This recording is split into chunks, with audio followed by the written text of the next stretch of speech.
Hello students, myself is Parminder Singh from Prab Kripa classes.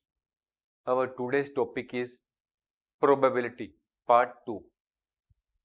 After going through this course, the students will understand that probability is a fundamental concept in mathematics and statistics.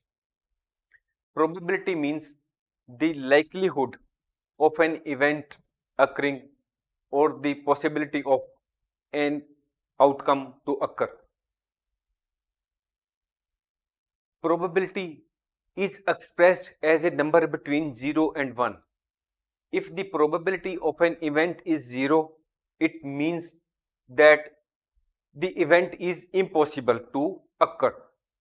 If the probability of an event is 1, it means that the event is sure to happen. And if the probability lies between 0 and 1, it reflects the degree of likelihood of the occurring of an event.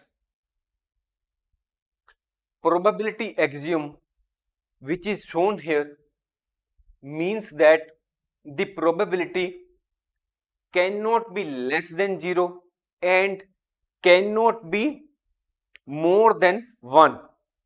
Probability is may be equal to 0 or may be equal to 1, or the range of probability may be from 0 to 1, both points inclusive.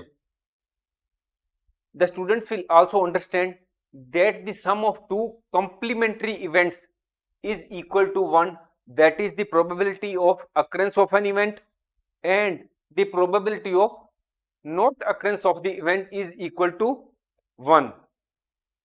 The formula for calculation of probability of an event is equal to number of favorable outcomes divided by total number of possible outcomes, whether it is predicting weather conditions, assessing the chances of winning a game, or making informed decisions.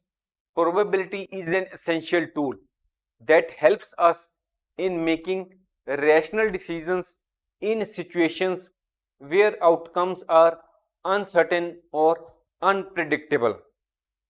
Thanks for watching. If you like our course, please spare some time to give a star rating to our course.